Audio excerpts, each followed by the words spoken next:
Hello बच्चों, आज हम स्टार्ट करेंगे एक नया टॉपिक जिसका नाम है स्पर्मेटोजेनेसिस, यानी कि स्पर्म का बनना। तो स्पर्म फॉर्मेशन किस तरीके से होती है उसके बारे में हमें पढ़ना है। यहाँ पर स्पर्म फॉर्मेशन मेल के अंदर प्यूबर्टी पर स्टार्ट होती है और प्यूबर्टी पर, जबकि फीमेल के अंदर अगर हम देखेंगे तो जो ओवा बनने की प्रोसेस होती है वो बर्थ से पहले ही एम्ब्रियोनिक कंडीशन में स्टार्ट हो जाती है, जबकि मेल के अंदर ये प्रोसेस आफ्टर प्यूबर्टी ही स्टार्ट होती है।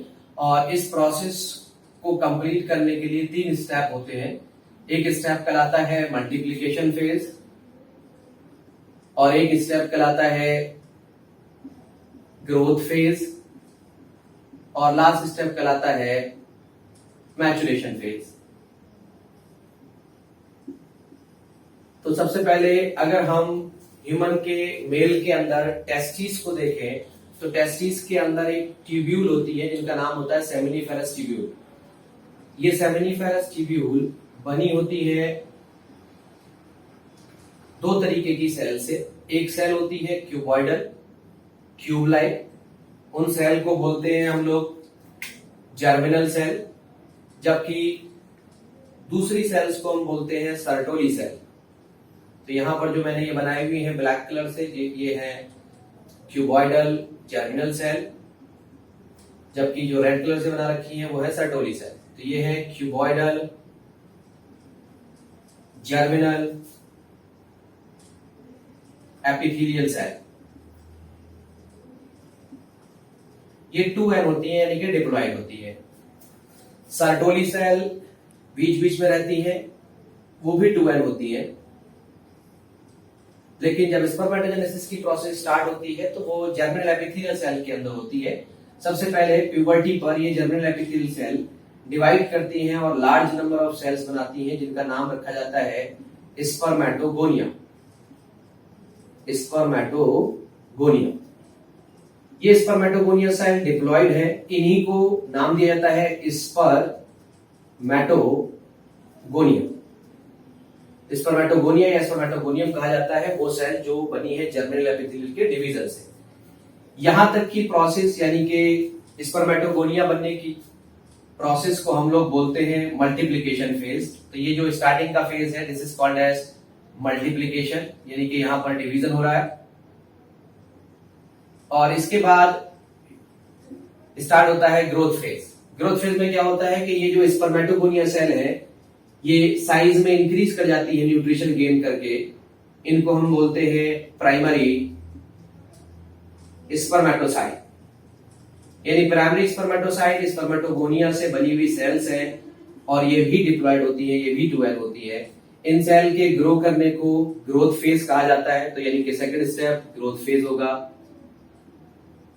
इसके बाद स्टार्ट होता है मियोसिस डिवीजन, यानी प्राइमरी स्पर्मेटोसाइट मियोसिस करती है। और जैसा हम जानते हैं कि मियोसिस एक 2 स्टेप प्रोसेस है।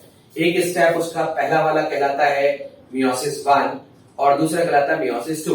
तो जब प्राइमरी स्पर्मेटोसाइट मियोसिस 1 में जाते हैं तो मियोसिस 1 को पूरा करने के बाद 2 सेल्स बनाते हैं। उन सेल्स को नाम दिया जाता है सेकेंडरी स्पर्मेटोसाइट।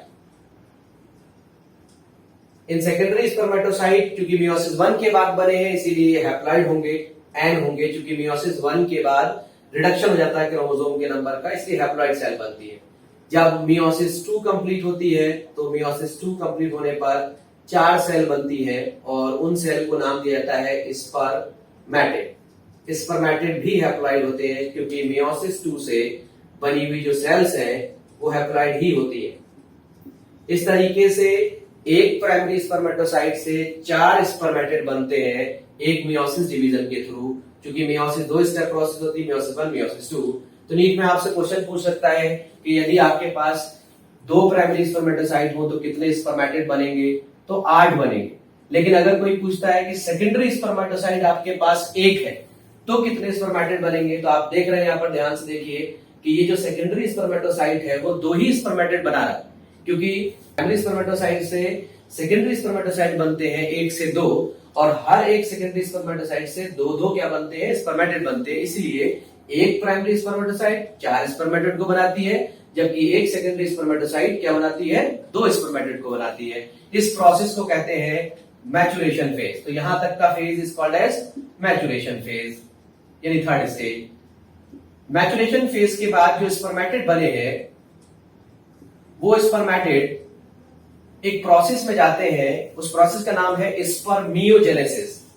और स्पर्मियोजेनेसिस से वो बनाते हैं स्पर्म को।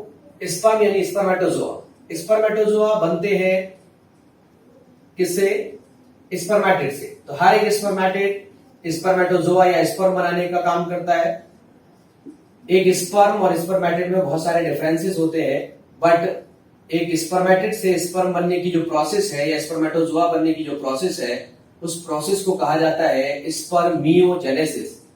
स्पर्मेटोजोआ या स्पर्म जो है, चूंकि स्पर्मेटिड से बने हैं, इसीलिए ये क्या होंगे, हैप्लॉइड होंगे, एन होंगे। तो स्पर्मियोजेनेसिस की प्रोसेस क्या है, स्पर्म का फॉर्मेशन होना या फिर स्पर्मेटिड का स्पर्म में कन्वर्ट होना। स्पर्म और स्पर्मेटिड में बहुत सारे डिफरेंसेस हैं, अभी मैं डिस्कस करूंगा उनको। लेकिन जैसे ही स्पर्म ये बनते हैं, बनने के बाद चूंकि यहां पर बन रही है स्पर्म सेमिनिफेरस टिब्यूल में, क्योंकि सेमिनिफेरस टिब्यूल की ही क्यूबॉइडल सेल से पहले बनी थी प्राइमरी स्पर्मेटोसाइट। प्राइमरी स्पर्मेटोसाइट ने स्पर्मेटिड बनाया और स्पर्मेटिड ने स्पर्म बनाया। स्पर्म बनने के बाद इन सर्टोली सेल के साथ में एम्बेडेड कर जाते हैं, चिपक जाते हैं। चिपकने के बाद इनसे न्यूट्रिशन गेन करते हैं, यानी कि फर्दर डेवलपमेंट करते हैं। तो जो यहां पर स्पर्म बने हैं वो बनने के बाद एम्बेडेड कर जाते हैं सर्टोली सेल के साथ, और फिर उसके बाद जब एम्बेडेड हो जाएंगे तो उसके बाद जब इनको रिलीज होना होता है, जब ये रिलीज करते हैं, तो उस रिलीज ऑफ स्पर्म को जो सेमिनिफेरस टिब्यूल से निकलना होता है उसको बोला जाता है स्पर्मिएशन। इस तरीके से स्पर्म बनते हैं और उसके बाद फिर रिलीज होकर के बाहर निकल जाते हैं सेमिनिफेरस टिब्यूल के थ्रू। और जैसा आप जानते हो सेमिनिफेरस टिब्यूल जो है वो जाकर खुलेगी किसमें, ट्यूबुलर रेक्टाई में। ट्यूबुलर रेक्टाई जो है वो वास डिफरेंशिया में, वास डिफरेंशिया एपिडाइमस में, एपिडाइमस वास डिफरेंशिया में, और वास डिफरेंशिया फिर इजैकुलेटरी डक्ट के थ्रू होते हुए यूरेथ्रा से बाहर चले जाएंगे स्पर्म। तो दोबारा एक बार रिकॉल करते हैं कि स्पर्म बनने की जो प्रोसेस है वो 3 स्टेप में प्रोसेस पूरी होती है, multiplication phase, growth phase and maturation phase. Multiplication phase में क्या होता है कि प्यूबर्टी पर जो टेस्टिस की सेमिनिफेरस टिब्यूल में present cuboidal germinal epithelial cells होती है वो डिवाइड करके स्पर्मेटोगोनिया या स्पर्मेटोगोनियम बनाती है। बहुत सारी स्पर्मेटोगोनिया सेल बनती है, वो सेल साइज में इंक्रीज करके प्राइमरी स्पर्मेटोसाइट बनाती है। प्राइमरी स्पर्मेटोसाइट में मियोसिस का डिवीजन पूरा होता है। मियोसिस 2 स्टेप प्रोसेस है, पहले स्टेप को मियोसिस 1 कहते हैं, दूसरे स्टेप को मियोसिस 2 कहते हैं। मियोसिस 1 के बाद बनते हैं सेकेंडरी स्पर्मेटोसाइट, जबकि मियोसिस 2 के बाद बनते हैं स्पर्मेटिड। इस तरीके से एक प्राइमरी स्पर्मेटोसाइट से 4 स्पर्मेटिड बनेंगे, जबकि हर एक सेकेंडरी स्पर्मेटोसाइट से 2 ही स्पर्मेटिड बनते हैं। स्पर्मेटिड बनने तक की प्रोसेस में पहला फेज था multiplication, then growth, then maturation. उसके बाद जो स्पर्मेटिड बने हैं वो स्पर्मेटिड कन्वर्ट हो जाते हैं स्पर्म के अंदर, स्पर्म या स्पर्मेटोजोआ के अंदर। स्पर्मेटोजोआ एक तरीके की सेल है जो स्पर्मेटिड से बनी है और इस प्रोसेस को कहते हैं स्पर्मियोजेनेसिस। जब स्पर्म बन जाते हैं तो बनने के बाद सेमिनिफेरस टिब्यूल से निकलकर बाहर चलने लगते हैं। इस बाहर जाने की जो प्रोसेस है उसको बोलते हैं स्पर्मिएशन। एक स्पर्मेटिड जब स्पर्म में कन्वर्ट होता है तो उस प्रोसेस को करने के लिए चाहिए होता है टेस्टोस्टेरोन हार्मोन। तो यानी कि स्पर्मियोजेनेसिस के लिए क्या चाहिए, टेस्टोस्टेरोन चाहिए। तो टेस्टोस्टेरोन हार्मोन की जरूरत पड़ती है स्पर्मेटिड को स्पर्म में कन्वर्ट करने के लिए। स्पर्मेटिड और स्पर्म में डिफरेंसेस है। स्पर्मेटिड एक सेल है जिससे स्पर्म बना हुआ है, और स्पर्म जो है वो एक ऐसा स्ट्रक्चर है जिसके अंदर टेल मिलती है, जबकि स्पर्मेटिड में कोई टेल नहीं थी। तो कई सारे चेंजेस में से एक चेंज ये है कि स्पर्मेटिड में टेल नहीं होती, स्पर्म में टेल बनती है। स्पर्म के अंदर जो स्पर्म का स्ट्रक्चर अगर देखा जाए तो स्पर्म के स्ट्रक्चर में हमें देखने को मिलता है एक हेड पार्ट इस तरीके से, उस हेड पार्ट में एक स्ट्रक्चर लगा होता है कैप लाइक, उसको कहते हैं एक्रोसोम। साथ ही साथ हेड, ये वाला हेड पार्ट है, इस हेड पार्ट के नीचे होता है एक नेक पार्ट, नेक पार्ट के नीचे होता है एक पार्ट मिडल पीस, और फिर टेल। इस तरीके से अगर हेड पार्ट के बाद ये है नेक वाला पार्ट छोटा सा, नेक के बाद मिडल पीस, मिडल पीस के बाद टेल। स्पर्मेटिड में ऐसा कुछ नहीं था, बट स्पर्म के अंदर हेड, नेक, मिडल पीस और टेल में कन्वर्जन हो जाता है। यानी स्पर्मेटिड जब स्पर्म में कन्वर्ट होगा तो ये सारे स्ट्रक्चर बन जाएंगे। स्पर्मेटिड के अंदर न्यूक्लियस यहां प्रेजेंट रहता है, जबकि स्पर्म के अंदर न्यूक्लियस हेड वाले पार्ट में प्रेजेंट होगा। तो यहां पर मैं मेंशन कर देता हूं कि ये न्यूक्लियस है। और जैसा आप जानते हो कि स्पर्म के न्यूक्लियस में जो क्रोमोसोम प्रेजेंट होंगे वो होंगे 22 प्लस एक्स या फिर 22 प्लस वाई, क्योंकि ये मेल का जो है गैमीट है, मेल गैमीट है स्पर्म, इसीलिए इसके अंदर पॉसिबल है कितने, या तो 22 प्लस एक्स वाले क्रोमोसोम होंगे या 22 प्लस वाई वाले होंगे। यहाँ एक्रोसोम जो स्ट्रक्चर है वो कैप लाइक स्ट्रक्चर है। ये बना हुआ है किससे, ये बना हुआ है स्पर्मेटिड में प्रेजेंट गोल्जी बॉडी से। यानी स्पर्मेटिड की जो गोल्जी बॉडी होती है वो स्पर्म के अंदर एक एक्रोसोम स्ट्रक्चर बनाती है। उस एक्रोसोम के अंदर एक मटेरियल भरा हुआ है, उस मटेरियल का नाम है हाइड्रोलिटिक एंजाइम। ये हाइड्रोलिटिक एंजाइम्स वो एंजाइम्स हैं जो फर्टिलाइजेशन के दौरान जो सेकेंडरी oocyte होता है उसकी दीवारों को, उसकी वॉल को ब्रेक करने का काम करते हैं। डिफरेंट टाइप के हाइड्रोलिटिक एंजाइम्स यहाँ प्रेजेंट होते हैं जो डिफरेंट लेयर्स को तोड़ने का काम करते हैं। इसके बाद अगर नेक की बात करें तो नेक के अंदर सेंट्रियोल मिलते हैं। सेंट्रियोल, मिडल पीस की अगर बात करें तो उसके अंदर माइटोकॉन्ड्रिया मिलते हैं और माइटोकॉन्ड्रिया स्पाइरल फॉर्म में अरेंज रहते हैं। उस स्पाइरल अरेंजमेंट को कहा जाता है नैम्बरकिन शीट। यहाँ पर जो ब्लैक कलर की डॉट दिख रही है ये माइटोकॉन्ड्रिया है। ये माइटोकॉन्ड्रिया एनर्जी प्रोवाइड करेंगे मूवमेंट करने के लिए। जबकि अगर हम नेक के अंदर सेंट्रियोल जो बने हुए हैं, दो सेंट्रियोल हमने बनाए हुए हैं, तो नीचे वाले जो सेंट्रियोल है उससे एक फिलामेंटस स्ट्रक्चर निकलता है जो टेल के थ्रू बाहर जाता है। इस फिलामेंटस स्ट्रक्चर को बोलते हैं एक्सियल फिलामेंट, एक्सियल फिलामेंट। तो इस तरीके से एक स्पर्म के अंदर एक हेड पार्ट होता है, हेड में न्यूक्लियस मिलता है और हेड के अंदर ही एक्रोसोम यानी कैप लाइक स्ट्रक्चर लगी हुई है जिसमें हाइड्रोलिटिक एंजाइम्स भरे हुए हैं। ये एंजाइम ब्रेक करते हैं वॉल ऑफ सेकेंडरी oocyte को ड्यूरिंग फर्टिलाइजेशन। इसके बाद अगर हम बात करें नेक की, तो नेक के अंदर दो सेंट्रियोल प्रेजेंट है, एक को प्रॉक्सिमल और एक को डिस्टल बोलते हैं।